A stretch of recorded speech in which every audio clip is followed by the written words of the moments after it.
Operation സിന്ദൂരിൽ പകച്ചുപോയത് Pakistan സൈന്യം മാത്രമല്ല, പാകിസ്ഥാനിലെ ജനതയുമാണ്. ഒരിക്കലും പ്രതീക്ഷിക്കാത്ത ഒരു പ്രഹരമാണ് വെറും 72 മണിക്കൂറിനുള്ളിൽ ഇന്ത്യൻ സൈന്യം പാകിസ്ഥാനെ ഏൽപ്പിച്ചത്. അതിന്റെ ക്ഷീണം മാറും മുൻപ് തന്നെ പതിവ് പോലെ പാകിസ്ഥാൻ ചൊറിച്ചിലുമായിട്ട് ഇറങ്ങി. ഒടുവിലിത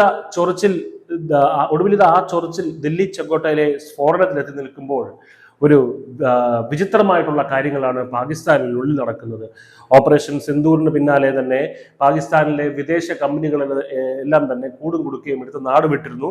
ഇപ്പോൾ ഇതാ ചെങ്കോട്ട സ്ഫോടനത്തിന് പിന്നാലെ ചെറിയ തദ്ദേശീയ വ്യവസായ സ്ഥാപനങ്ങൾ, പാകിസ്ഥാനിലുള്ള ചെറിയ തദ്ദേശീയമായിട്ടുള്ള വ്യവസായ സ്ഥാപനങ്ങൾ കൂടി കടകൾ പൂട്ടി ജീവനക്കാരും ഉടമകളും ഒരു ഷെൽട്ടർ തേടി പരക്കം പായുന്ന കാഴ്ചയാണ് നമ്മളിപ്പോൾ കാണുന്നത്. എന്നാൽ ലോകത്തെ മുഴുവൻ ചിരിപ്പിച്ചത് മറ്റൊന്നായിരുന്നു. പാകിസ്ഥാൻ സ്റ്റോക്ക് എക്സ്ചേഞ്ചിലെ മുഖ്യ സൂചികയായിട്ടുള്ള കറാച്ചി ഇൻഡെക്സ് 3600 പോയിന്റിന്റെ വീഴ്ചയാണ് നേരിട്ടത്. അതായത് ഏകദേശം -2.27% വീഴ്ച. സമീപകാലത്ത് ഏറ്റവും വലിയ തകർച്ചയാണിത് എന്ന് വിദഗ്ധർ വിലയിരുത്തുന്നു. ആഗോള ഓഹരി വിപണികളിലെ ഉണർവിന്റെ പിൻബലത്തിൽ തിങ്കളാഴ്ച കറാച്ചി ഇൻഡെക്സ് മികച്ച നേട്ടം കൊയ്തിരുന്നു.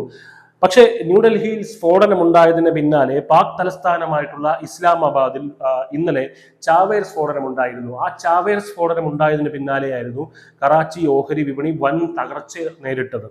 ഇസ്ലാമാബാദിൽ ജില്ലാ കോടതിക്ക് പുറത്ത് ഇന്നലെ ഉച്ചയ്ക്ക് നടന്ന ചാവേർ സ്ഫോടനത്തിൽ 12 പേർ മരിക്കുകയും 27 പേർക്ക് പരിക്കേൽക്കുകയും ചെയ്തിരുന്നു. കോടതിയിൽ കയറി ആക്രമണം നടത്താനെത്തിയ അജ്ഞാതൻ അതിന് കഴിയാതെ വന്നതോടെ പുറത്തുണ്ടായിരുന്ന പോലീസ് വാഹനത്തിൽ സ്ഫോടനം നടത്തുകയായിരുന്നു. ഈ സംഭവ വികാസങ്ങൾക്ക് പിന്നാലെയാണ് കറാച്ചി ഇൻഡെക്സ് തകർന്നടിഞ്ഞത്. ഡൽഹിയിൽ സ്ഫോടനമുണ്ടായതിന്റെ പിറ്റേന്ന് പക്ഷേ ഇന്ത്യൻ ഓഹരികൾ കനത്ത ചാഞ്ചാട്ടമാണ് നേരിട്ടതെങ്കിലും വ്യാപാരാന്ത്യത്തിൽ നേട്ടം രേഖപ്പെടുത്താൻ സെൻസെക്സിനും നിഫ്റ്റിക്കും കൂടെ കഴിഞ്ഞു. ഓപ്പറേഷൻ സിന്ദൂറിന്റെ സമയത്ത് ഇന്ത്യയിലെ ഓഹരി വിപണിക്ക് യാതൊരു ചാഞ്ചാട്ടവും ഉണ്ടായില്ല എന്നതും ശ്രദ്ധേയമാണ്.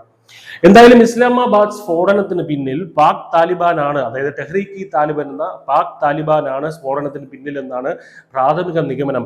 പക്ഷേ പാക് പ്രധാനമന്ത്രിയായിട്ടുള്ള ഷഹബാസ് ഷെരീഫ് പറയുന്നത് ഇന്ത്യയാണ് ഇതിന്റെ പിന്നിൽ എന്നാണ്. ആരോപണം അടിസ്ഥാനരഹിതമാണെന്ന് ഇന്ത്യ എപ്പോഴും ചെയ്യുന്നത് പോലെ തന്നെ പ്രതികരിച്ചിട്ടുണ്ട്.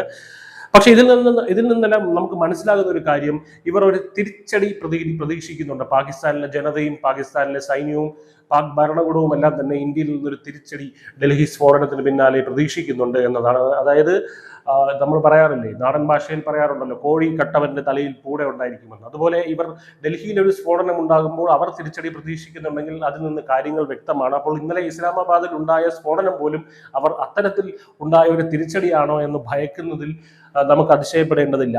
പാകിസ്ഥാനിൽ ഇപ്പോൾ ഭയമാണ് ഭരിക്കുന്നത്, ഭീരുത്വമാണ് നയിക്കുന്നത്. തള്ളാനാണെങ്കിൽ ഇന്ത്യയിൽ ധാരാളം ഫാൻസ് ഉണ്ട്. എന്തായാലും എല്ലാം കൂടെ തങ്ങളുടെ പുക കണ്ടേ അടങ്ങൂ എന്ന് പാക് ജനതയ്ക്ക് മനസ്സിലായിട്ടുണ്ട്. News desk, news India Malayalam.